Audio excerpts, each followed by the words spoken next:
Happy Wednesday, everybody, and welcome in to GC Live here on Gamecock Central. Kendall Smith and Jack Veltri saying hello to all of you. We hope you're having a fantastic week so far. Jack, you had a busy week. You were in Atlanta, Georgia during the All-Star game. Well, the day before the All-Star game, but still around the All-Star game, the same day as the Home Run Derby.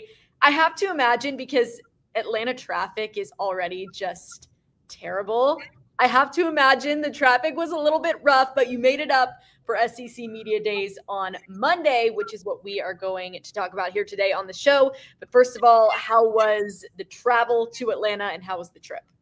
It was fine. I don't think the traffic is as bad as it's made out to be. Don't get me wrong. It's not good, but I think I've heard many times now that it's horrendous. It's a nightmare. I got into Atlanta on Sunday. I stayed with Tyler Head's family from 107.5 The Game on Sunday, so that was very nice of him. So shout out to him and his family for letting me crash at their place on Sunday. And then Monday getting into Atlanta, I left early. It was fine. Now, you mentioned the All-Star game. You mentioned the Home Run Derby. Yes, I was in town during the Home Run Derby. I was able to get back in time to watch a little bit of it and then watch the All-Star game here from home yesterday. But there was also a Beyonce concert, and there was WWE. So, as you can imagine, it was very busy. Monday.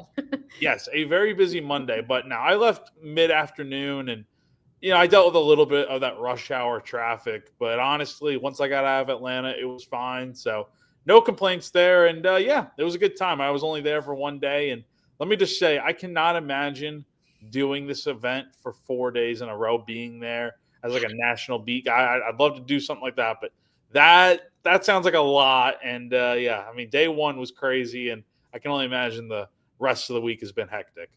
It is exhausting. I did just one day of it a couple of years ago in Atlanta as well at the College Football Hall of Fame. And after that first day, you're like, okay, I need like a week vacation, because honestly, it is intense the entire day. And we kind of talked about the process a little bit last week, just how players and coaches are jumping from room to interview to press conference, and they're doing a million things. Well, that's how it is for the players and the coaches, but for the media, it's a lot of running around as well, Jack. So what was your day like? Give us an overview of your day on Monday at the SEC Media Days. All right, here comes the clean, honest version, as we always do here. Oh. All right, so I get there probably around like 7:30 a.m. I honestly did not get a good night of sleep at all for whatever reason. Just could not fall asleep. I don't think it was excitement. I think I was ready to go to media day, but like it was just not a good night of sleep for me. I get there and we do, the way it works is that there's a local media gaggle with all the reporters from Columbia, including myself, with Beamer and then the players before media days actually gets going. So what you see on TV and stuff, we've already talked to them before the whole national media circuit gets going. And so that was probably around like 8:30 a.m. and that probably lasted about 45 minutes. Now, the one thing, and it's not a criticism at all, because it's my job, but recording all of the player interviews and stuff in Beamer, the one difficulty I found with it is that I need two separate audio recording devices, to be honest, because I couldn't transcribe the audio right away, and the Wi-Fi was terrible at the College Football Hall of Fame for a little bit.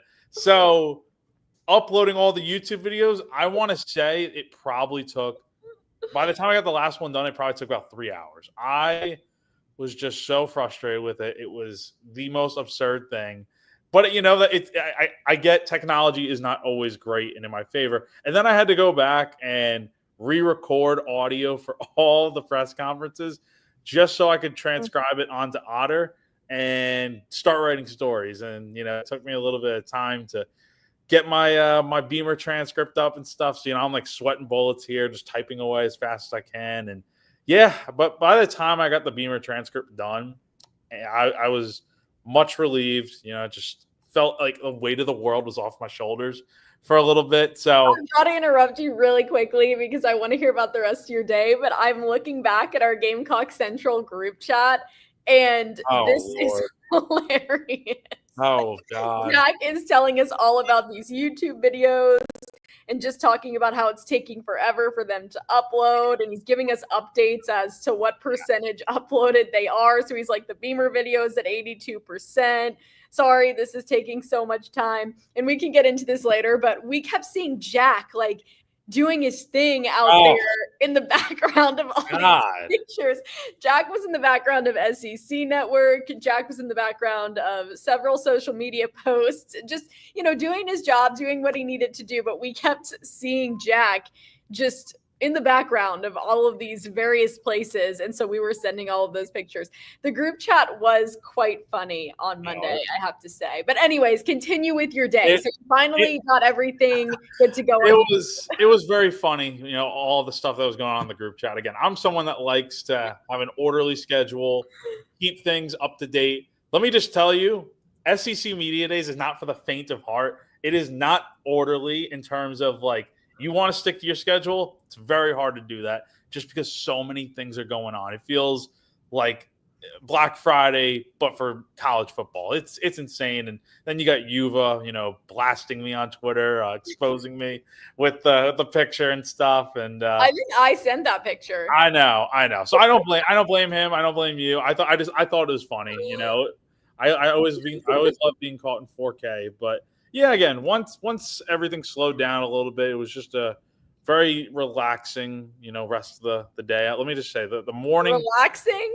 It was a lot slower, I'll say. I don't really use the word compared to how the beginning of the morning. I'll tell you, Kendall. I was even saying this to someone, after I'm like, this was the most stressful morning I think I've had in a long time. The summer has been nice and relaxing, but going through the morning of covering football again, it was a little bit. It was hectic. I'm not going to lie, but that's how it's going to be this year, I think. So I'm ready for it. I've gone through it now. I can go through just about anything right now. So I feel like I can run through a brick wall. So that was my media days, and it was only one day, but it felt like the whole 4-day stretch, honestly. Well, Jack, you did an amazing job, and we appreciate all of the coverage. I mean, I know it was hard for you in the morning, and it's very difficult with the Wi-Fi and everything, but you rallied, you got the job done, and you did fantastic. So we appreciate the coverage. As someone that was not in Atlanta, it was great to be able to keep up with everything, courtesy of yourself. But before we keep going, before we talk about everything that we heard on Monday from Shane Beamer, from Lenora Sellers, Nick Barrett, and DQ Smith, let's give a shout out to our presenting sponsor here on GC Live.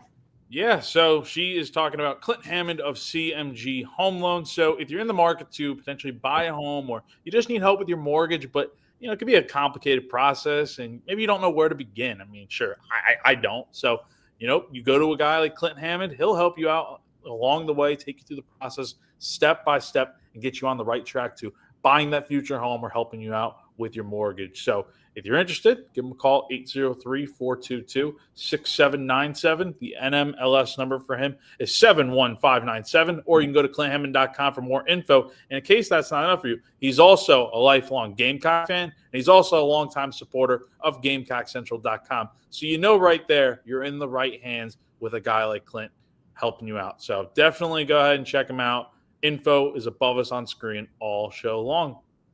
Thank you, Clint, for all of your support as always. All right, Jack, let's roll into what we heard at Media Day from South Carolina on Monday. Let's just start off with the question that I feel like we get every single week, but let's just go ahead and get to it right now. Rauls Faison, so many people want to know. You already knew I was going there. Jack and I don't even have a rundown. I mean, we literally, this is what Jack and I say. Do you want to talk about SEC Media Day today? Okay, great. Let's talk about it. And then we just go. We don't have we're going to hit this and we're going to do this and talk about this. No, we're just going. And Jack knew that was the first thing that I wanted to bring up here today, because it is the number one question that we get asked, that Wes and Chris get asked, that Shane Beamer gets asked. Rauls Faison. Everybody wants to know what is going on. And Shane Beamer said that he's optimistic that an answer on Faison could potentially come this week, Jack. Yeah. So, and surprisingly, it wasn't the first question asked right away. It took a few questions to get into it. And when it was eventually asked, again, like you said, he is optimistic that it could potentially they could potentially have an answer this week. He did say that AD Jeremiah Donati has worked really, really, really hard on this. The compliance people, the NCAA, there's been a lot of good communication there in terms of what they need and what they're looking for and just the issues at hand. And so it's been a good process. And so Beamer is optimistic that it will be sooner rather than later. I know there was that, I think it was from like the Post and Courier or one of those sites that there was supposed to be an answer on, I think it was like July 8th or 9th. Well, obviously that did not happen. And now we're in this waiting game again of, okay, the latest is that Beamer expects an update this week. We will see if there is one. We're now at Wednesday, about halfway through the week. So you never know. I really do hope this thing gets resolved sooner rather than later. We've talked about it ad nauseum now. It's just something that you're about 2.5 weeks away from fall camp starting, I believe on August 1st. And, we don't know the official date, but it should be around that time. And once it gets going, you're hoping Rasul is able to, he's going to be able to practice and stuff. But, there's also the thing where, he might decide to look for a pro career. That's something that On3's Pete Nakos reported recently and getting a chance to talk with him. And we'll see what happens with that. But again, it's such a complicated process, and we've talked about it a lot. It's been since January, since South Carolina and the Faison saga with the NCAA started. The fact there still hasn't been an answer is kind of crazy to me, but hopefully this is the week. Well, and I think we've brought it up so many times, like what is the holdup at this point? So it is in a way good to hear that Shane Beamer did say the NCAA has been very forthcoming in their communication in regards to what they need and what they're looking for with these issues. So at least that there is that active communication that's being continued between South Carolina and the NCAA. So that is pretty much all Shane Beamer had to say on that topic. Someone did ask him what he can share in terms of what the NCAA is looking for with Faison.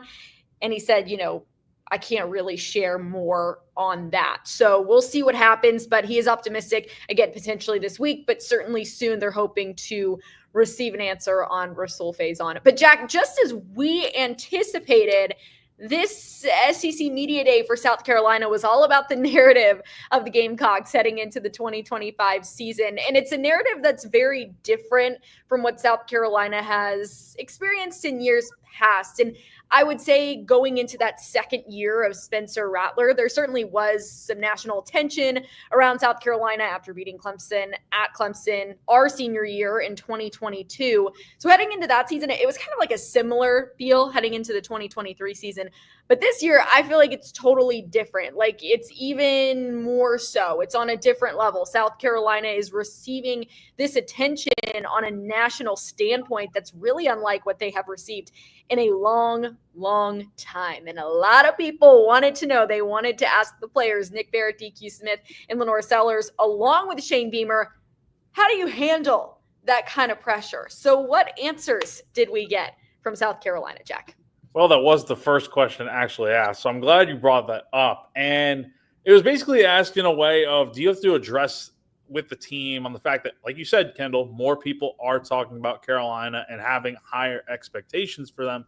And normally, sometimes I think you'll try to embrace that and use it to your advantage. But here, the first thing Shane said is, quote, yeah, I think it's just continuing to remind them that none of that matters. That really more so now than any other time in probably the history of college football, it's truly year to year. So basically what he's getting at is the fact that there are going to be high expectations for teams automatically every season. And the ones that typically had a good season the year before and return a quarterback, sounds like it's ringing a lot of bells here, they're naturally going to be picked high and have higher expectations. So that's South Carolina right now because they're coming off the 9-win season, surprised a lot of people, and they have one of the best quarterbacks in the country returning in Lenore Sellers for his second year under center. So all that to be said, the expectations are going to be high. But is South Carolina like running away from those expectations? No, they're embracing them. But at the same time,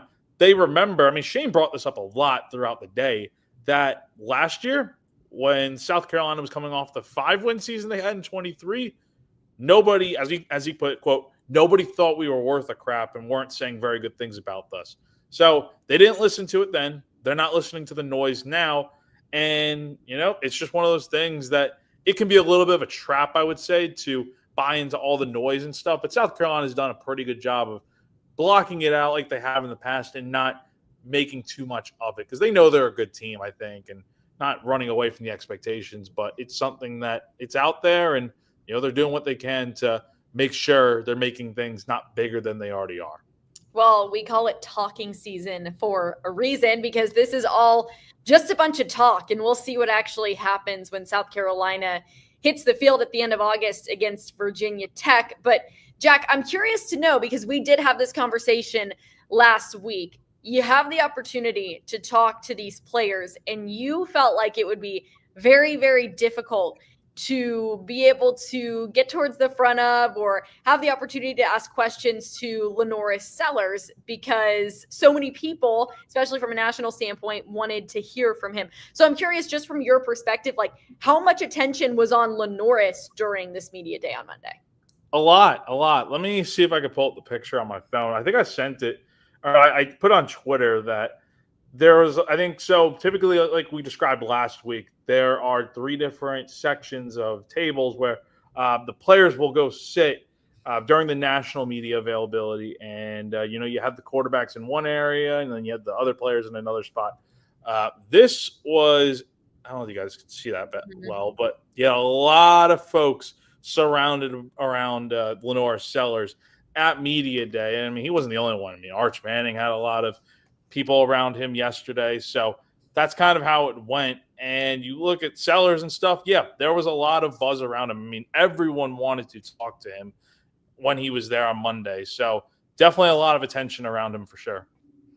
Yes, and that's exactly what we expected. And not only the attention, but a lot of questions about how LaNorris Sellers has been developing this offseason, especially with Mike Shula being able to work with him and just kind of seeing the way that LaNorris, as we mentioned, pressure has handled this pressure. He talked about it. Shane Beamer talked about it as well. And I think something that is just so awesome about LaNorris Sellers is he's very poised. Like he's just very calm. He's very cool. He's very collected. And Shane Beamer said similar things too, just kind of talking about his steadiness as a person, obviously being a very talented player, but just a really good person too. And that really helps him as he has received so much attention, and rightfully so because of the season that he had last year. But especially in regards to the questions about Mike Shula, I'm curious, Jack, what was said about the way LaNorris has developed, what they want to see out of him more this season, and how he's worked with Mike Shula to ultimately become even a better quarterback for this year. One thing I continuously heard from, I think it was Shane, but also definitely LaNorris talking about it, was cutting down on the fumbles, right? Because that was an issue for him last year. And that was something that LaNorris definitely mentioned as something that he's worked on a lot during the offseason here. And you mentioned Mike Shula and that relationship. And there was one question asked to Shane, in what ways has Mike Shula made LaNorris Sellers better? And some of the things that Shane said there about, the fact that Mike has been in LaNorris's shoes in a variety of ways. Number one, as a starting quarterback in the SEC, because Shula played at Alabama in the mid-1980s.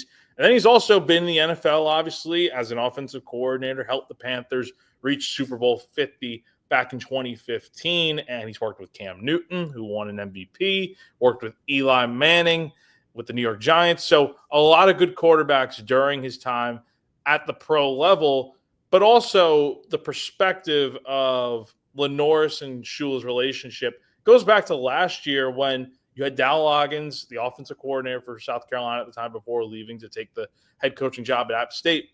He would be up in the booth and Mike would be on the field working with Sellers as an analyst. And so they'd talk during games, look at the iPad, all that stuff. And so they were able to build a really good relationship over that time. And so obviously I think there's some question about, how is his development going to now be with a new offensive coordinator. Personally, I think it's going to work just fine. I don't take a lot of stock on what happened in the Citrus Bowl last year because I don't think LaNorris was perfect by any means. I think there were some throws that could have been better.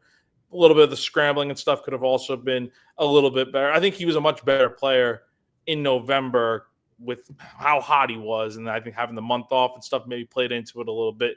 But they've tweaked some things, some terminology and stuff, and some of the things they're doing in the run and pass game. So they're going to make him better in a lot of ways. And one thing that Shane mentioned that he doesn't want to take away from Sellers' game, speaking of fumbles and stuff, is his ability to be creative. And what I mean is him being able to improvise and make plays happen. So expect that to still be a big part of his game, but we'll see where else he improves as the 2025 season is around the corner. Yeah, I love that because, people have talked about LaNorris Sellers last year having to scramble at times and kind of make things happen with his feet. And some people have mentioned wanting to maybe limit that a little bit this year. And you obviously don't want to have to make him run and try to make something out of nothing with a play, but that's also a talent that LaNorris has, is the ability to run, the ability to use his feet and use them to his advantage. And that's something we certainly saw last year. But you talk about how good LaNorris Sellers was last November. This brings me to a question where I loved Shane Beamer's answer on this one. I thought it was really fascinating. So someone asked him, how do you balance all that went right last year, especially in November, with just how close you were to being in the college football playoff? And here's what he said. It's realizing what a thin line it is between winning and losing. Everybody wants to talk about the 2-point loss to Alabama and the 3-point loss to LSU. Well, nobody talks about the 4-point win against Old Dominion or the 3-point win against Clemson or the 4-point win against Missouri. So I think we had 6 games last year that came down to 4 points or less. For me, it's just understanding that every Saturday is a battle. Every Saturday, you better be at your best. And in this league, anybody can beat anybody on any Saturday. I thought that was a great quote from Shane Beamer because we do talk about that all the time. Well, if South Carolina hadn't lost to LSU, which we're not going to get into that again because we bring it up every single week on the show. But just for example, if South Carolina hadn't lost to LSU, well, they could have been in the college football playoff. But to Shane Beamer's point, all of those really close wins too. I mean, you are talking a handful of games last season that were extremely close. And it just does go to show how difficult the SEC is to play in. And I'm pretty sure every coach this week has said something to that effect at some point at media days. But Jack, I really appreciated that quote and thought it was interesting, that perspective from Shane Beamer.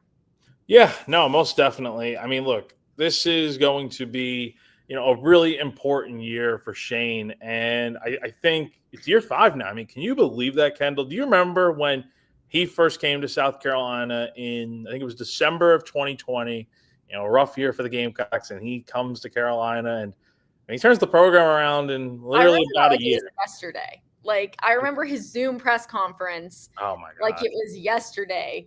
And yeah, I can't believe it. Like, the first time I ever met Shane Beamer, I was a student and there was a movie at Williams-Brice Stadium and they did it for all the students and he showed up and he was there and he said hey to everybody and was just awesome, like being his typical self. And I can't believe that has been like that long ago. It's crazy. Time flies by. I mean, it's been 5 years. So look, this is a really important season for him. He's not under, I don't want to say he's not under pressure. I mean, he definitely is, obviously, in terms of helping South Carolina get to the college football playoff and take that next step. That would be ideal, right? Win 10 games and get into the playoff, all that stuff. But at the same time, like, I don't think there's pressure in the sense of, like, his job's not on the line, right? Like, he got the contract extension and all that. Like, does that make sense? Like, so I think for this year, look, he's right in the sense that, yes, you could easily look at the fact that South Carolina lost to LSU. They lost to Alabama. They lost to Ole Miss. The teams that, like Ole Miss and Alabama were right ahead of them in the college football playoff rankings, and you weren't able to leapfrog them because of that and get into the playoff. But you also look at the fact that, hey, they beat Clemson on the road.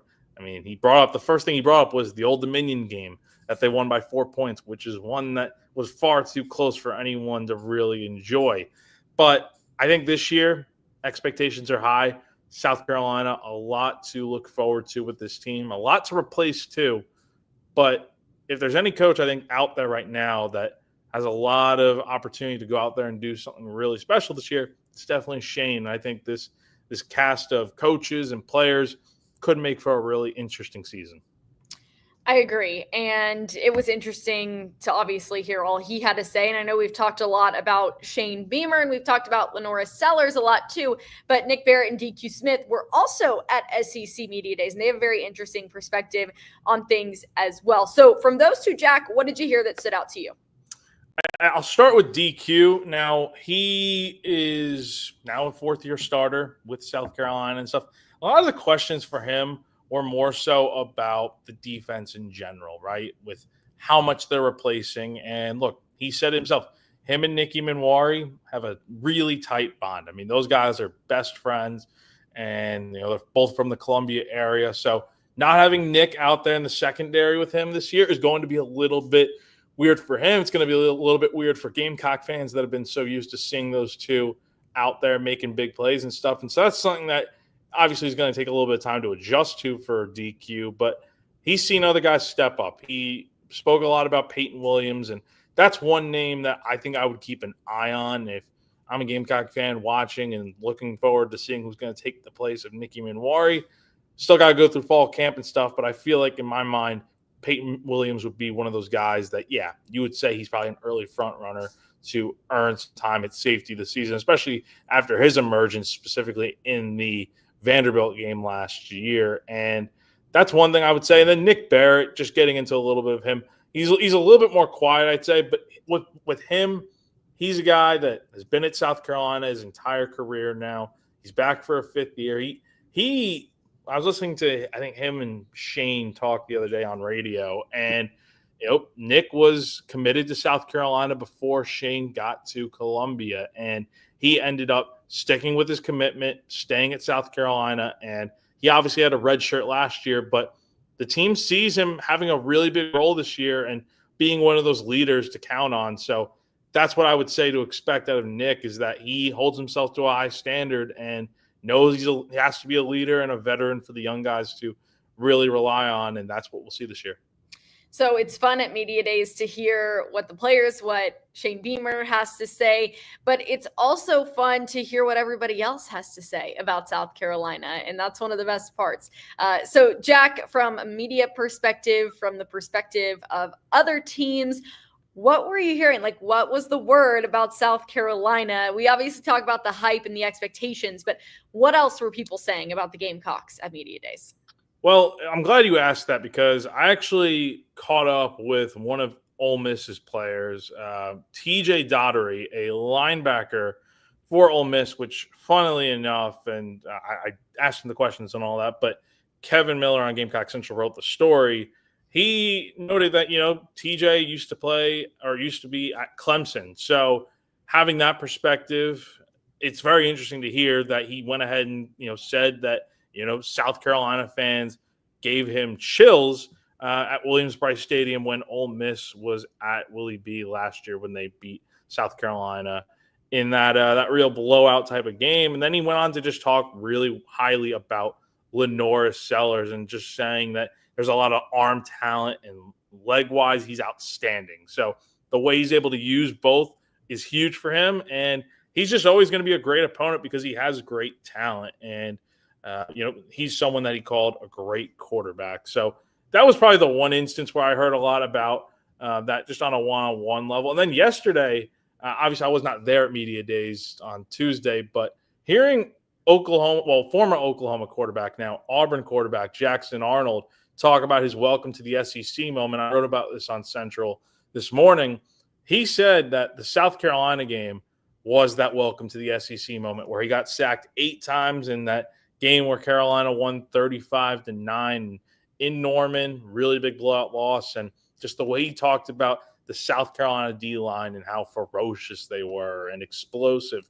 That's something that, look, South Carolina's lost a lot in their defensive line for this year, but with Clayton White, Travion Robertson, Sterling Lucas coaching up that D-line, the edges, and the tackles, they got a lot to replace. Nick Barrett's going to be one of those guys that will have to step up this year. But I really like the odds of South Carolina having a pretty good defense again this year, even though they have to replace a lot of guys. Just because you hear the way that others talk about them, it's a really explosive defense they had. And as Shane Beamer always says, it doesn't matter what people are saying about you. You just got to block out the noise. But it is interesting for us to be able to hear what other people are saying about South Carolina. And that really is what it's all about at media days. And it's also the chance for, obviously, the media to have conversations and ask questions to the coaches and to the players that they want answered ahead of preseason practice. Jack, were there any questions that you felt like weren't answered on South Carolina's end, or do you feel good about everything? Honestly, I feel like we got just about everything asked. And that's the beauty of media day, is that even in like the local media gaggle, for instance, like even if not everything was asked in that setting right then and there, guess what? There is the the media day press conference in the main room at the Hall of Fame where Beamer addressed the media for 30 minutes and he had like a 15-minute opening statement, and then all the radio row, which now, did you know they call it digital drive? I guess that makes sense. A little, but it sounds a little jarring, I guess. There's like, digital outlets that are there too. Yeah, so I didn't know they changed it, but there you go. Yeah, you have that. But yeah, I think everything pretty much got addressed. And one other thing I'll mention here, because we have Olsper joining us, and who asks, late today, I apologize if it's been addressed. Did we talk about the recruiting slips this summer? No, we haven't really gotten into detail about that, but I'll mention just a few things. Again, Shane didn't mention like specifics or anything, but hearing him talk just about South Carolina and the rise that they're on, and what they have going on there, like they're building a pretty good thing right now. And sure, South Carolina has had a little bit of a rough go this summer in recruiting. Obviously, I don't follow it as closely as Wes and Chris do, so I can't speak directly on everything. I know obviously Tamarian Watkins from Northwestern committed to A&M the other day over South Carolina, and that feels like a big loss because it's an in-state guy. But South Carolina still has a chance to do some really good things in recruiting. Obviously, the summer is not over. A lot of names are still deciding what they're going to do. I think there's one today, and then you got more coming down the pipeline. So a lot of opportunity to get this thing right and bring a few recruits home to Carolina. But yeah, he just mentioned, like,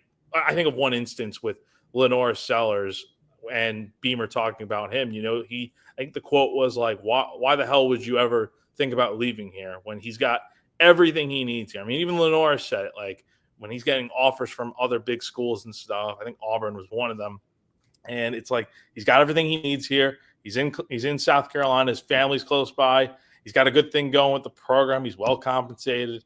Everything's good. Why would you want to leave? And South Carolina is a good place to be at, I think. So, I don't know if that really answers the question really, but I think South Carolina is going to be just fine. It's you lose some, and I think you win some as well. Yeah, and Wes and I can talk about this more on the recruiting rundown this week. It certainly hasn't been the summer I think a lot of people have hoped for from a recruiting standpoint, but as South Carolina continues to rise and continues to just gain more and more and more national recognition, you would think in a lot of ways, okay, this will be easier for South Carolina now because they'll be able to get every recruit they want, and whatever target they go after, they're going to land them for sure. But we say this, when you're in these big time recruiting battles, it only gets harder as you get better, because we've talked about it for years. Yes, South Carolina has always competed against the Georgias and the Ohio States and the Alabamas of the college football world. But now more so than ever, you're seeing that more and more with South Carolina, the Texases of the world, the, Southern Cows, whatever it might be. That's only going to continue, and it's going to continue to rise, and it's going to continue to elevate. And it's not going to get easier. Like you would think in a lot of ways, yeah, this is going to get easier because South Carolina is getting better. That is true to a certain degree, but there is also the side of things where it doesn't get easier because you continue these very, very difficult and strenuous battles against these other massive, big time winning programs across the country. And it's really hard. And the other thing I would say is, in today's era of recruiting and of college football, until the pen is put to paper, You never know. South Carolina is one of those schools. They will continue if they see that there is any chance that a player, even though they may have verbally committed to another school, if they see that there is any chance that that player would still be interested in South Carolina, they will continue their recruiting push. We've seen that happen with South Carolina in the past, and I don't foresee that that will change. So they'll certainly keep their options open and keep tabs on even some of those guys that you maybe think, okay, well, they're committed to this school, they're out on South Carolina. It's not always the case. And I'm not saying that's going to happen. I'm not saying South Carolina is going to flip somebody 100% or absolutely. I just know South Carolina will continue to keep their eye on some of these guys that maybe have committed somewhere, but they still feel like there is a chance for a last second push with some of these guys, Jack. No, absolutely. I mean, you hit the nail on the head there, Kendall. I think you're right. I mean, especially with a guy like Tamarian, like, again, in-state guy, someone that, I've been seeing, reading stories out there that maybe A&M's going to be moving him to linebacker and fitting him up for that role. Maybe that's something where South Carolina obviously has lost a lot of linebackers from this season. Maybe that's something where they can kind of make that pitch. I don't know exactly how that would go, but that's something that to keep an eye on there, and we'll see what happens. Again, you never know. It's not over till it's over. So. Exactly. In the ever-changing world of college football. And then even after a year, keep the good relationship because the transfer portal is always an option too. So, I mean, we see the way things have worked over the last few years and you just never know what's going to happen. But if you do want to be the first to find out, head over to GamecockCentral.com and we will keep you updated with everything you need to know. Jack, anything else on media days that you want to talk about? No, I think we covered everything, and I'm glad it's kind of coming to an end. I'm ready for the actual season to get going here, and I think it's like 40-something days now. Let's see, how many days until August 31st? 46 days from now. Can you believe it, Kendall? We're almost there.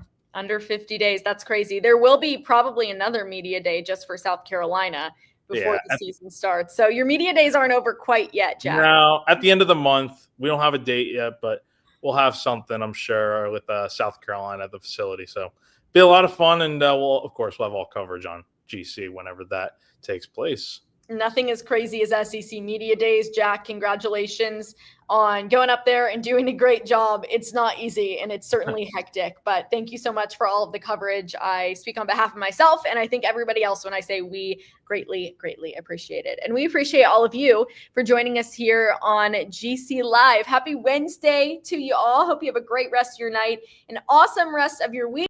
For Jack Veltri, I'm Kendall Smith. This has been GC Live on Gamecock Central, and we'll see you soon. Bye.